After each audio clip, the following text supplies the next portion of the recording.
Hello, I'm Schuh and this is Procurement in the Park. So I've just had the most fascinating week. Over the past couple of days I have talked to clients in Germany, France, and by the way, a big shout out to my friends in Paris and a client in the United States.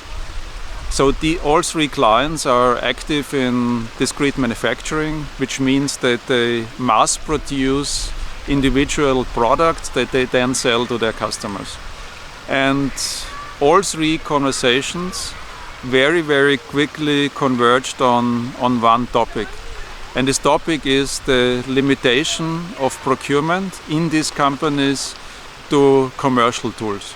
And when I say commercial tools, I mean the bottom half of the purchasing chessboard. So the 32 tools in the bottom half of the purchasing chessboard. So in all three of these companies, procurement is only allowed to deploy these 32 tools. And the upper half of the purchasing chessboard in these three companies allegedly is the domain of engineering, manufacturing, or somebody else, or nobody is taking care of this really. And I believe that this is really problematic in discrete manufacturing. And in order to understand this, we need to take a look at the typical product life cycle in discrete manufacturing as shown here. And in essence, for our discussion, there are just two main phases that are important. It's the phase before the business award to a supplier and the phase after the business award to a supplier. So before the business award to the supplier, limiting procurement to just commercial tools is also not a good idea, but not that damaging. And the reason for that is that very often you will have, say, at least a handful of suppliers who are qualified and interested to do your business, and there should be some competitive dynamic between these suppliers, and leveraging this typically should give you a better deal. But as soon as you are in the second phase, so as soon as you have awarded business to the supplier, as soon as the supplier is in detailed engineering or is after start of production in mass production, then you're totally stuck with that supplier. And here commercial tools don't help you anymore. So why should a supplier that you are dependent on to ship your products day over day reduce his profit margin to help you without anything in return? So this is problematic. So this is why after start of production, in order to achieve meaningful cost savings, procurement needs to go into the upper half of the purchasing chessboard and try to do something together with the suppliers that increases the size of the pie, and that the benefits can then be shared between you and the supplier. And just to give you two examples of what can typically be done here, you can relax, for example, the specification of a product. So this relaxing the specification makes the entire process cheaper for the supplier. You can then share the cost savings.